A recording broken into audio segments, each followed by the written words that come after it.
ఎంతో విశిష్టమైన గణపతిగా పేరొందినటువంటి మహాగణపతి నిమజ్జనము కొద్ది నిమిషాలలోనే పూర్తవుతుంది. ఆల్మోస్ట్ గంగమోడి వరకు కింద ఉన్నటువంటి గణపతి యొక్క పాదాలను కూడా మెల్లమెల్లగా కిందికి క్రేన్ సాయంతో దించుతున్నారు.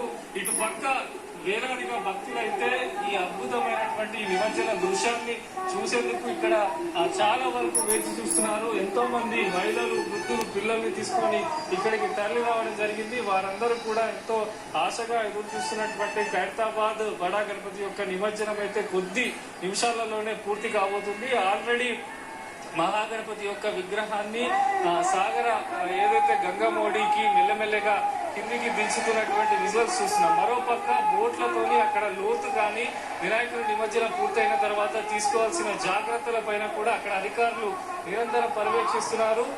బడా గణపతిని ఎక్కడైతే నిమజ్జనం చేస్తున్నారో ఆ ప్రాంతం మొత్తం కూడా ప్రత్యేకమైనటువంటి బోట్లు తిరుగుతూ ఉన్నాయి. ఎప్పటికప్పుడు క్లీనింగ్ చేయడం కానీ ఎవరికి ఇబ్బంది కలగకుండా ఉండేందుకు కూడా ఆల్మోస్ట్ మహాగణపతి సాగర తీరానికి, వినాయక సాగర తీరానికి చేరుతున్నటువంటి దృశ్యాలు మనం చూస్తున్నాము.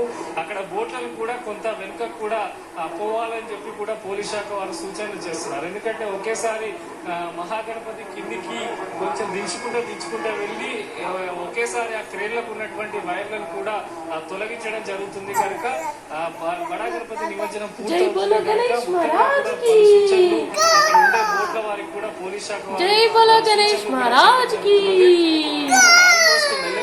జై బోలో గణేష్ మహారాజ్ కి, ఖైరతాబాద్ మహారాజ్ కి,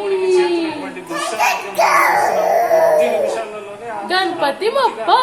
గణపతి యొక్క నిమజ్జనం 11 రోజులు ఎంతో ఆధ్యాత్మికతో అందంగా వైభవంగా కన్నుల పండుగగా మహాగణపతి యొక్క ఉత్సవాలు జరిగాయి. ప్రతి ఒక్కరి చూపు కూడా ఖైరతాబాద్ బడా గణపతి వైపే ఉంటుంది. జై బోలో గణేష్ మహారాజ్.